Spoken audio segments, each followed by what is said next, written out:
Piolo Pascual, proud sa Hollywood Dreams ni Inigo Pascual. Sa nakaraang Bingo Plus event, kinamusta namin si Papa P. At shinare niya na he's booked and busy for 2024. I was able to attend the MIFF, the Manila International Film Festival in LA. We were able to celebrate the films that were exhibited and that competed sa MMFF. And then nag-jump na ako agad sa taping ng Pamilya Sagrado. Matagal-tagal yun kasi maraming episodes na gagawin.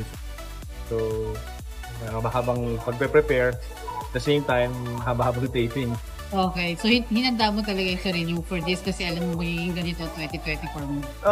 Last year was so busy. So, siguro nag-carry over na lang this year yung mga kailangan natin tapusin. Yung mga nasagutan ko na trabaho. So, I'm trying to compartmentalize everything to be able to accommodate yung mga trabaho. Kasi, ang ganda ng mga pumapasok na pitching ng mga konsepto. So, sana magawa. Pero ibang level daw ang na-achieve ng kanyang uniko iho na si Inigo Pascual.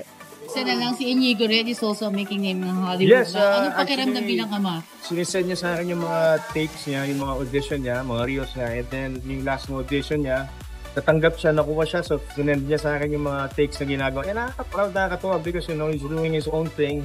And at the same time, he has businesses on the side as well.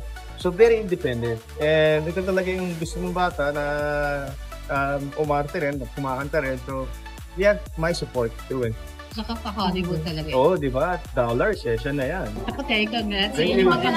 Talaga namang talent runs in the blood. Poplifers, anong sa inyo? Follow poplife.ph because you can't miss out.